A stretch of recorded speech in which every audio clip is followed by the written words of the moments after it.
if Charlie Hebdo cartoonists who insulted Rasulullah sallallahu alaihi wasallam, if they were killed by an individual, why does the entire Muslim community have to make an apology?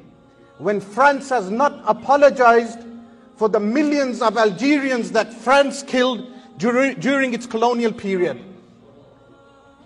If one Muslim carries out a terrorist attack, why are the ulama quick, some of the ulama quick to apologize? When the ulama of Islam are not responsible. Islam is not responsible because Muslims did not make Al-Qaeda.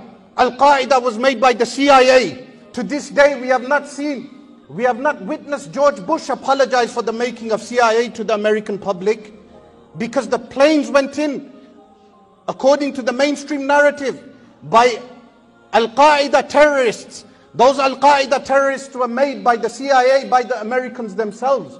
But instead we saw the plundering of Iraq. Instead we saw the disintegration of Iraq. We witnessed the disintegration of Afghanistan. Where is the apology for the millions who have died in Iraq today? Where is the apology for the millions who have died in Afghanistan? And where is the shame of those ulama who changed the hadith of the Messenger of Allah sallallahu alaihi wa alihi wasallam, or the context of Al-Quranul Kareem, in order to appease the West? This is also a sin. This is a sin that we must do tawbah from tonight.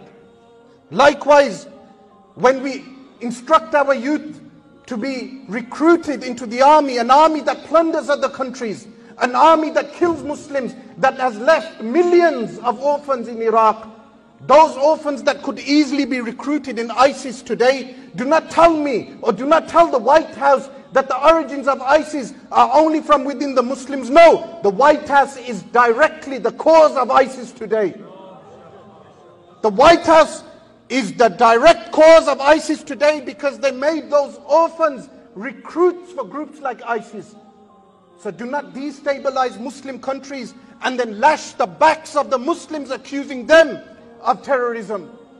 This is what we do tawbah from tonight. All the ulama here are doing tawbah from making such type of statements. And even those who were unable to attend, they also must make tawbah from appeasing the West, appeasing the Anglo power structure, which has its extended arms, colonialist arm today, which is known as the State of Israel.